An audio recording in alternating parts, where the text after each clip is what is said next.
Yep, this is Perp, back with another video, and I just got out of seeing the new Demon Slayer movie. This came out, what was it, earlier this year or earlier last year? Finally over here in the States, really dope. This is going to be a non-spoiler review, just in case there hasn't been any people out there that haven't watched this movie. This is definitely a movie you can't skip, because it picks up where season 1 left off, and it's not one of those anime movies that you could just completely skip over. It's not connected to the actual canon or what's going on in the story. This is a very interesting story, and just how long this movie is. It's almost 2 hours, which is kind of surprising. And you're sitting to yourself thinking like, damn, this all takes place on a train for the most part. But what they do on this train was pretty interesting. I like the villain that we get introduced to an extent. Later on in the film, it kind of gets kind of old, and you're just like, all right, get on with it. Other than that, what they do at the end of this was very, very well done. Really well done. And like I said, this is a much more personal story for Tanjiro's character, going into it. Really kind of showing his growth from the first season till now. And I'm really looking forward to season 2. And I want to see what they do with all these different characters, and what the main villain, the big bad, what's his end game going to be? Is it just to get rid of Tanjiro, or get rid of Demon Slayers and Tanjiro all together? But we do get to see more of that in this movie as well. The animation is still spot on, and I'm glad that they kind of put it in a movie format, even though I would say the only time where the animation lacks is, I think, towards the third act. The third act of this, that's where it kind of is just like, all right, this looks kind of out of place, because they do blend the 3D elements with the 2D really well in this series, but it's very noticeable when you see it, or if you know what I'm talking about, you know exactly what I mean when I'm talking about this specific scene. Anyways, other than that, animation is fine. It's completely what I'm used to with this series.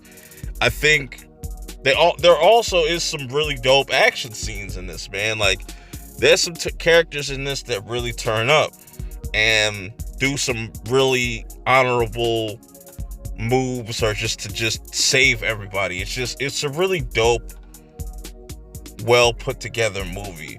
You could have done this in the anime, but I understand why they didn't, because it's not a short story. They could have made like 10 episodes, 11 episodes or something like that of this.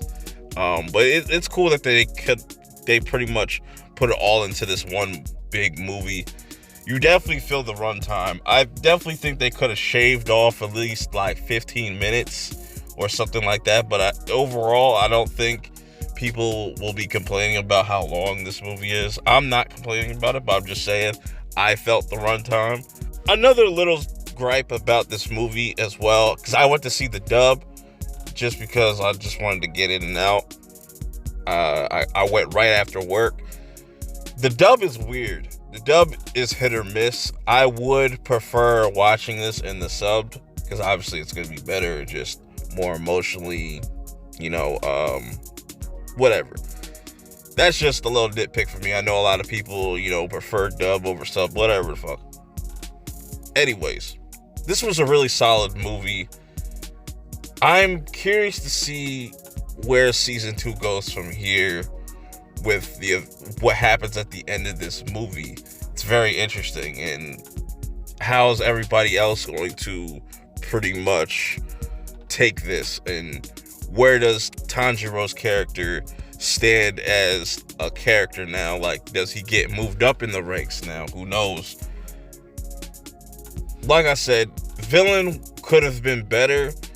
It had some interesting moments about it. I don't even think I got the villain's name in this. That's what's kind of weird to me. I guess you could call it Dream. I guess you could call the villain Dream. His powers work similar to like Freddy Krueger's, like where it deals with like subconscious and being in a dream state and all that stuff. Where they take his character or just his it just becomes a little bit too much. That's all I could say.